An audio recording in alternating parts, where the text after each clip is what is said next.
Good afternoon, everyone, and welcome to the People on the Go Lunch and Learn webinar. My name is Melissa, Online Community Manager at People on the Go, and I'll be moderating the webinar today.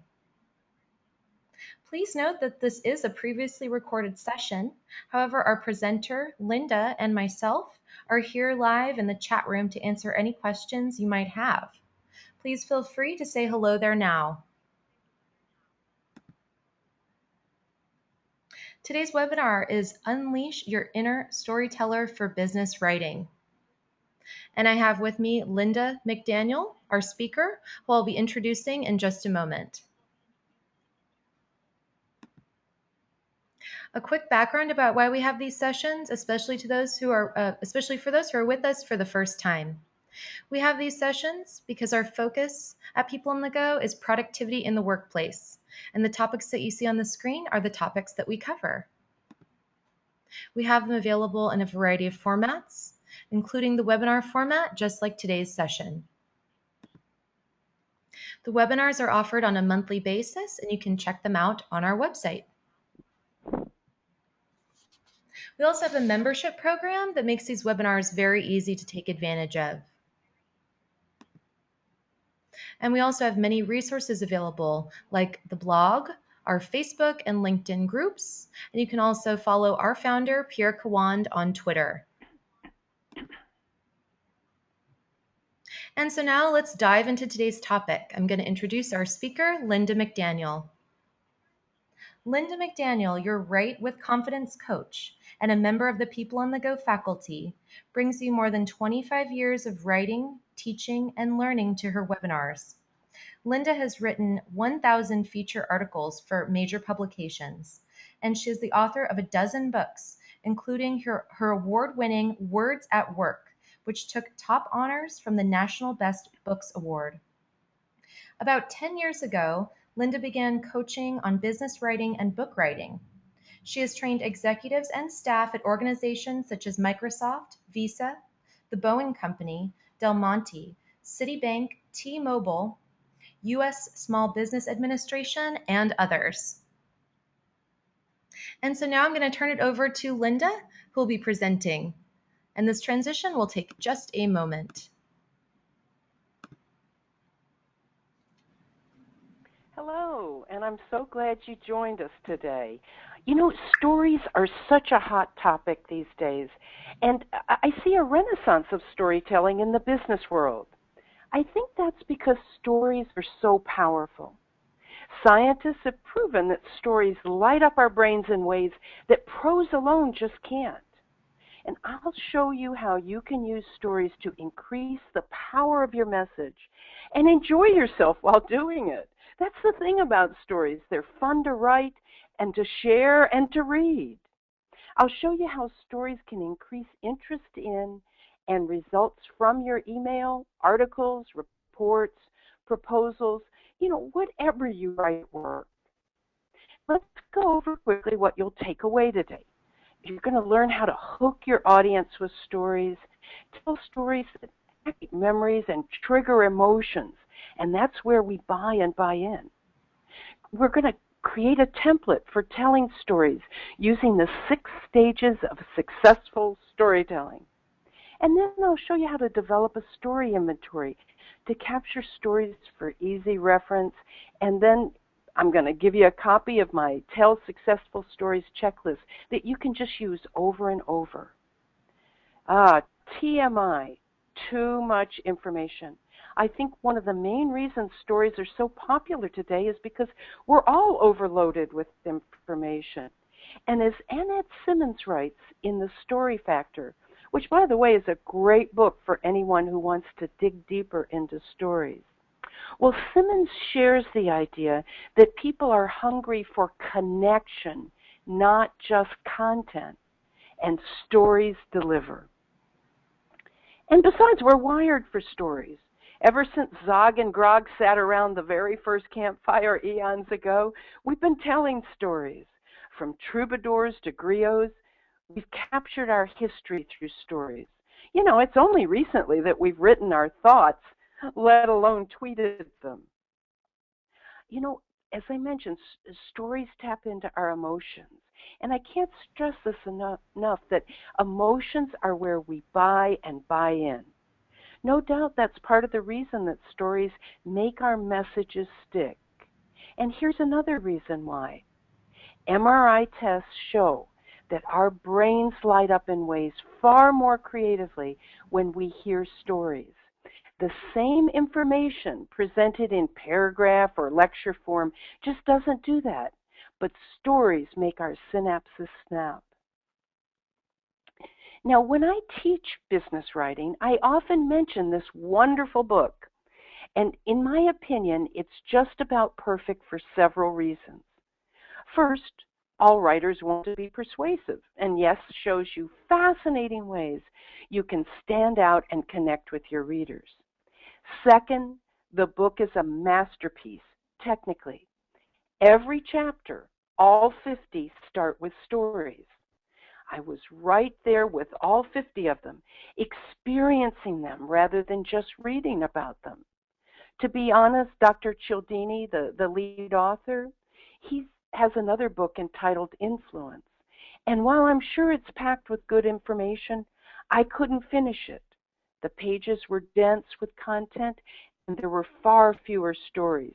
I think he definitely got it right with Yes. Again, stories draw us into them. We're no longer on the outside reading just words. Think back to those stories around the campfire when you were a kid. Those were so powerful and memorable. And by the way, when I say stories, I'm talking about case studies, anecdotes, examples, scenarios, and stories. So it's all those elements. And this is a good time to mention, just in case anyone is having concerns about stories making them sound too casual or not professional enough. I want to give you permission. No, let's make that urge you to tell stories and write more conversationally. The days of dry academic writing are over.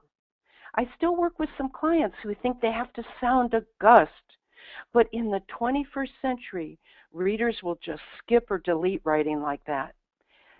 Something more interesting is just a mouse click away. Besides, stories and conversational writing are professional. They just happen to also be enjoyable.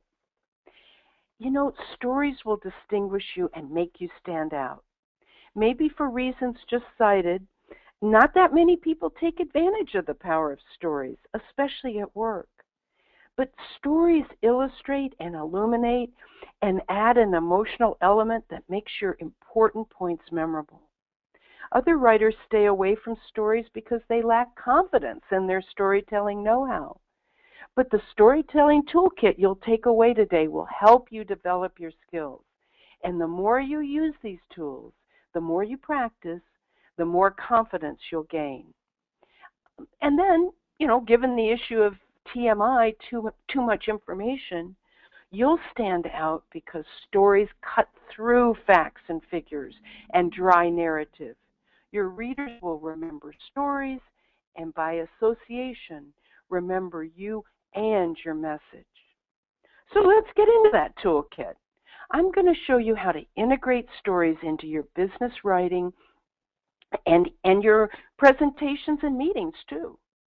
Then I'll talk about the 6 structural stages of stories to give you a sort of template for storytelling.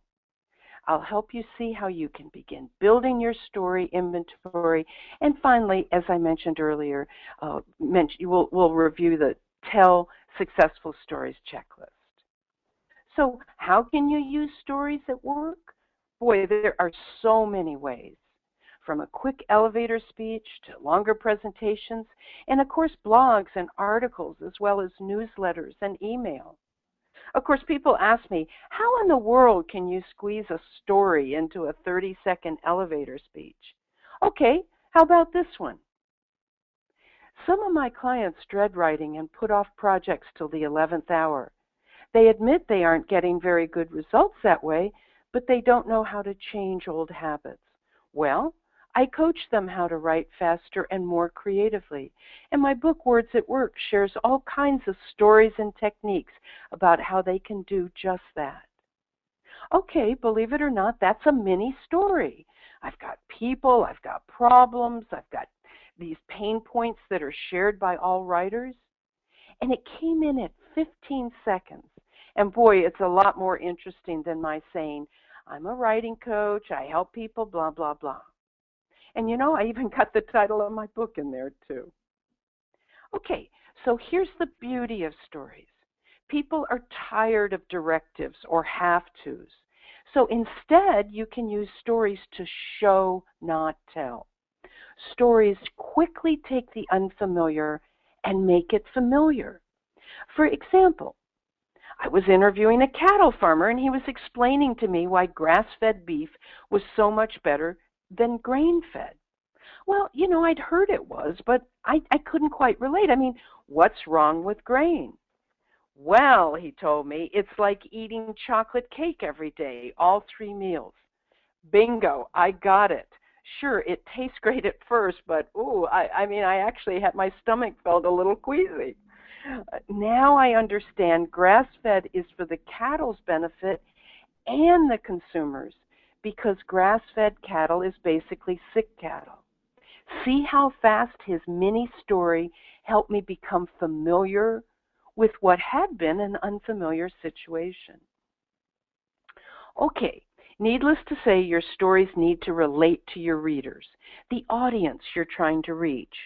You want your stories to naturally integrate into your message, so you need to choose or craft stories with strong relevance to your takeaway message. Everything you write needs to answer what's in it for me. That's that funny little acronym on the screen, WIIFM. That's what every reader is asking. Think about it. You know, even subconsciously, we're always asking that. And it's why you want to write to your readers, not at them. And stories are a great way around not sounding like a pontificator.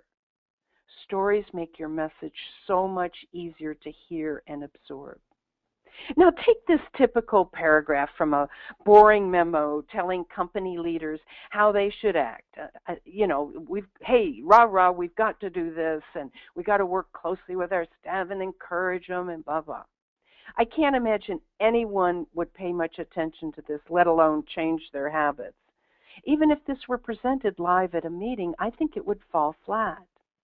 Now, imagine this story. When I was in my 20s, I visited a friend in Key West, Florida. She had a friend who was a captain of a diving boat, and he took us out on a snorkeling adventure. As we headed out, the sky was so blue, and the water grew more turquoise. The warm, salt air felt like velvet against our skin. Pretty soon, though, I didn't see land anymore. Then the captain dropped anchor, and everyone jumped into the water. Except me. I was frozen with an irrational fear. I wasn't that bad of a swimmer, just something about being so far away from land overtook me. When I told the captain, I was expecting a rah, rah, you can do it, just jump in kind of response. Instead, he told me, oh, sure thing, Linda, I understand, but hey, listen, while you're sitting here, why not just get on the edge of the boat, put on this face mask, and look at all the fish? I did, and within a second, I was in the water. Who could resist the yellow fish, orange coral, and brilliant green vegetation? Okay, so if I were presenting in a meeting or leadership training or writing a motivational memo, I would now add how much we all need to be leaders like this captain, showing empathy and getting the results we need. Do you see how much more effective this is than a memo that tells people they should do that? You can tell stories to make your point and follow that up with some takeaway comment to summarize your message.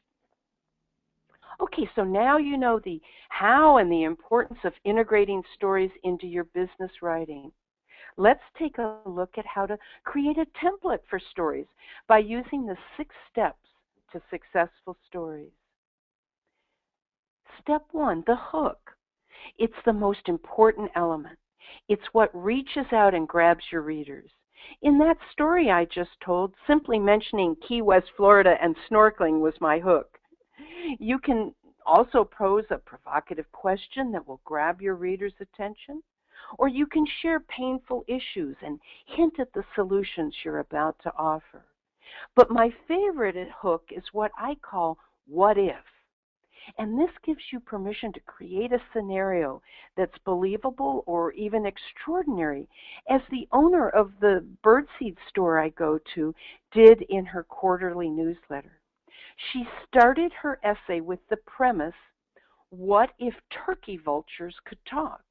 Now, she didn't write that what if.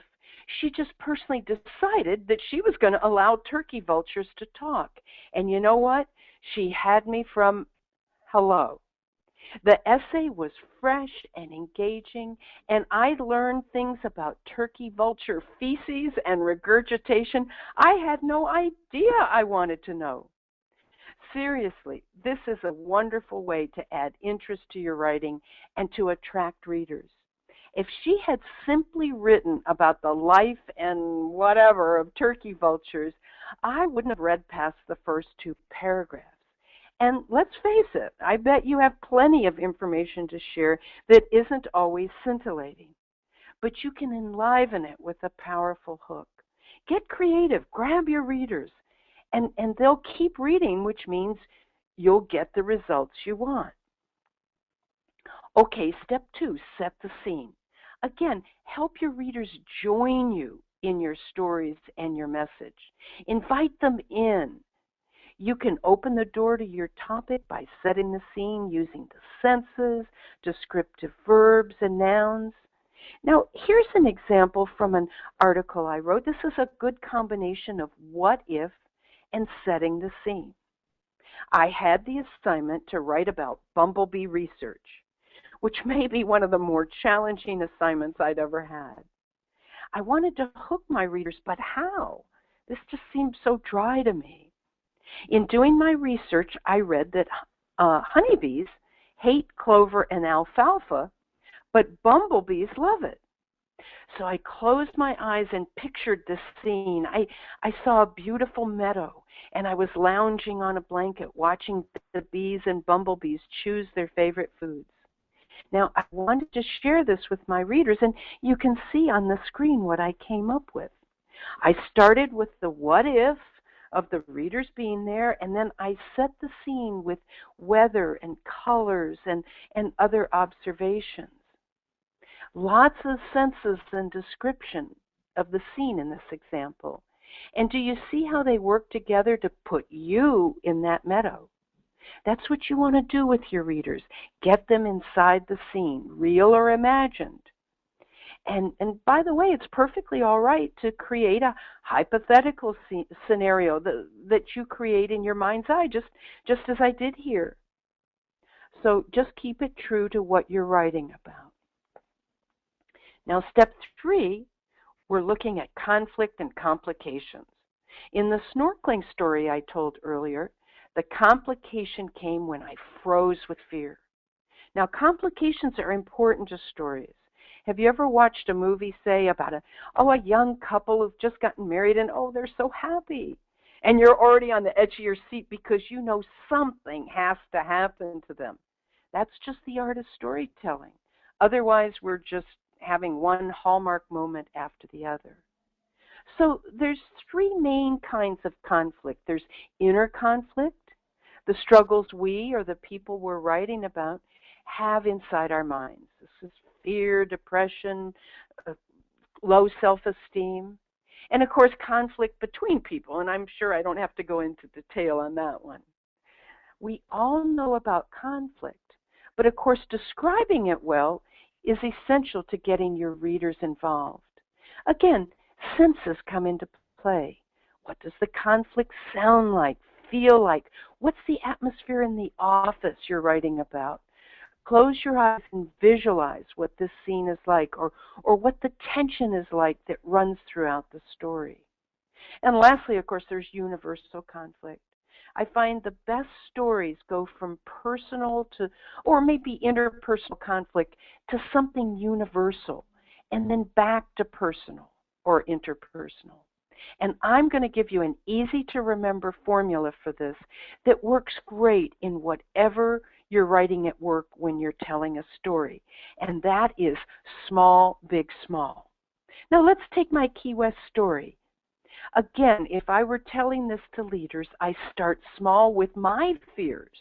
And then I would take it big with the universality of fear in the workplace and how we need to help people perform and overcome their fears. And then I would take it back to small by talking about how I jumped in the water and how we as leaders can get our folks to dive into their work and get the results we all need. So use these types of conflict to share problems and pain points in your business writing. Your readers will connect, again, on an emotional level, and they'll look forward to the resolution, which we'll talk about in just a minute. Now, that small, big, small formula is a type of development, step 4. And there are many ways to develop a story. Now, here are the key components of development. Simple and clear.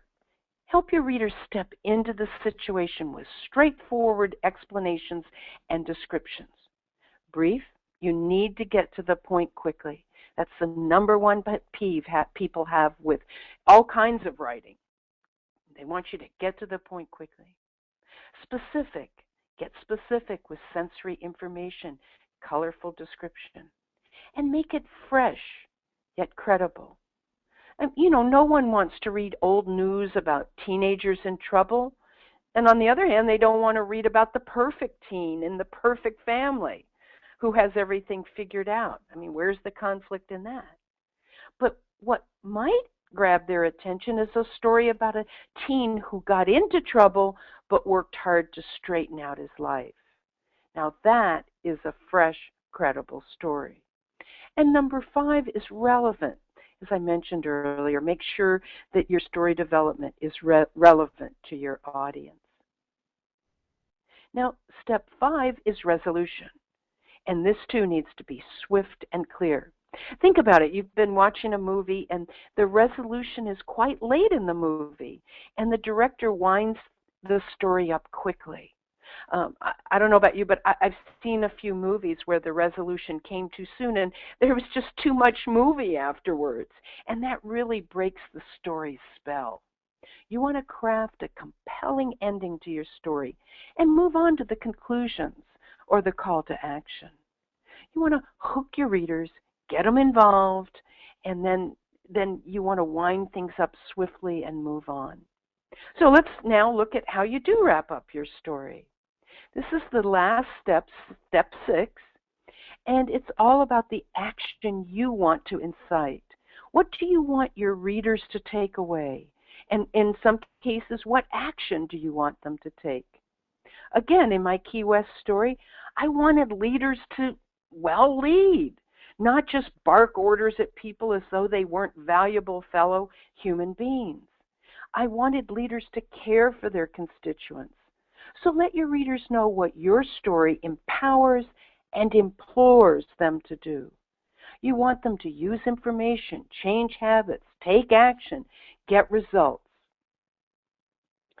Okay, so just to review real quickly, here are the 6 steps to successful stories, and now you can use them like a template to guide you as you write your story, starting with the hook all the way through to that conclusion and call to action. So we've talked about integrating stories and how to structure them. Now let's talk about how to capture stories and draw on other people's stories. Now, for your own stories, one of the best ways to come up with stories is to observe. Take an afternoon, pay close attention to the world around you. Take out those earbuds, turn off your cell phone, hop on a bus, walk instead of drive, listen in the lunchroom, eavesdrop at cafes. Pay attention. That's a sure way to get the stories and ideas that add so much creativity to your writing and that make it unique and make people want to read it. Be on the lookout for interesting people. You'll never know when they'll show up. I had a marvelous synchronicity occur when I had just finished interviewing a dedicated civil rights attorney in Seattle by the name of Jeffrey Robinson. As I left his office building, a woman came up and asked me directions. We walked together up 3rd Avenue, and she told me she'd taken the ferry into Seattle that day to meet with the state attorney general's office. She was turning her son in, giving information about the gang her son had joined. Shaking her head, she asked me how a mother who loved her boy could let him go on digging a hole deeper and deeper. I was so struck by her story and the coincidence, because Jeffrey Robinson is just the type of lawyer who would care about her son. While I knew he wasn't in a position to defend her son, I had found the ending to my article, and here's what I wrote. I am awed by her courage, and I think to myself, please let her boy find his justice in the hands of someone like Jeffrey Robinson. So keep your eyes and ears open for these gifts. And by the way, I guarantee this mother would never have approached me if I'd been on my cell phone or texting someone. And also, you can interview people.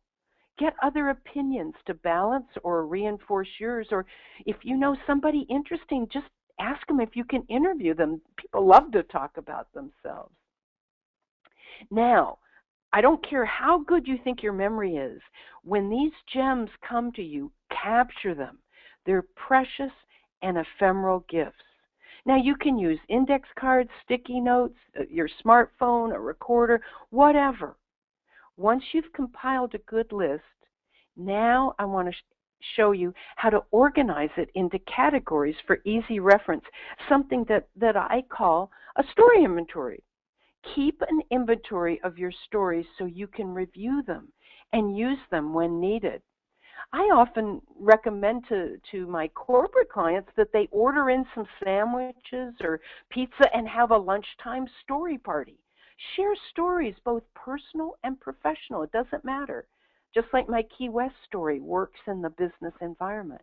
And capture them for everyone to use. You can always introduce other people's personal stories as a colleague of mine told me, or I recently heard a great story. And you know what? You don't even have to come up at first if you're a little intimidated about telling your own stories. We've got myths and parables and movies and books and current events, all these things that you see on the screen. Draw from them to get you started. And I mentioned my Tell Successful Stories checklist that I hope you'll get and use it over and over. First, you can use those 6 steps I gave you to create a template, and then use this checklist to fine-tune your story. It's got all kinds of little reminders to use more vivid language and to how to create these stories. So, we've done all these things now in your toolkit, and I hope you have lots of ideas about where to find stories and how to capture them in your inventory. This checklist is my gift to you because I so believe in the power of stories to take your writing and your career to the next level. Now, normally I don't give homework, especially in a webinar like this, but I have some very fun homework that you won't even feel like is work. And I want you to go to the movies and watch how talented directors and screenwriters do it. Deconstruct how they tell their stories and how they get their message across. Look for small, big, small. Pay attention to stories within a story. Here are some of my favorite stories on teamwork. And this one on courage. I mean, just remembering Erin Brockovich and To Kill a Mockingbird, they kind of give me goosebumps. There's so much courage there. And trust. The Winslow Boy, I've never seen a finer movie about the trust a father has in his young son. And leadership, we're familiar with these movies, the strong leadership. Find your own favorite movies and think about their overriding message. Thanks so much for your time today. I hope I've inspired you to add stories, anecdotes, examples, case studies to all your writing projects. Even email. You can use stories in email to grab and keep your readers' attention. And now we'll turn it over to Melissa. Thank you so much, Linda, for your presentation today. I'm going to transition back to some closing slides of mine, and then we'll finish out today's session. Here again is Linda's contact information if you'd like to get in touch with her and learn more. I also want to invite our attendees to ask any questions you might have, and Linda and myself will be answering them in the questions panel in the chat room on the screen. I also want to note, Linda shared her storytelling checklist. We're going to, or you should already have received it actually. We're going to, via email. If you have not, you can also download it on our website. If you just go to the Lunch and Learn section, it's listed on the post about this session there, so you can find that. But you should have been sent that already, so you will have that for your use. Just a few reminders today. For those who might have joined us later in the session, please feel free to visit our blog and join our Facebook and LinkedIn groups to stay updated on future events. And you can also follow our founder, Pierre Khawand, on Twitter. Linda, you're also on Twitter. What is your handle, by the way? It's the @ word wardrobe. Great. That's great. So you can also follow Linda as well. I wanted to let you know that we are currently running a leadership survey. You can find this on our site or at this link here. There are some amazing prizes that we're offering. This is a huge value for a complimentary seat in our upcoming leadership program, as well as some books here. Also, second prize, complimentary one-year individual membership at People on the Go. Third prize, Kindle Fire, and fourth prize, some books here as well. So really some great prizes, and it only takes probably 10 minutes to take the survey. So do please check that out. Also want to mention that we have additional classes in this category. Linda teaches all of these courses, a couple here coming up pretty soon in October: business writing for success, business email writing, and then in December, how to write attention-grabbing, brand-building blogs, articles, and social media. Linda, would you like to share a little bit about these courses? Oh, sure. I hope people know by now I like to keep them lively and share examples and stories. And the Business Writing for Success will help you with a review of some of the foundations of what it takes to be successful in business writing. And then email, we look at ways to make sure you don't get deleted. When I first started teaching, I was shocked at how many people confess they just delete emails they don't like the looks of. So, we'll go over that to make sure that doesn't happen to anybody in the class. And then this third one is more like what I talked about today. I do cover more about storytelling, and I also go into some of the more fun techniques in writing, like similes and foreshadowing and vivid verbs and things like that. So we have a good time in there too.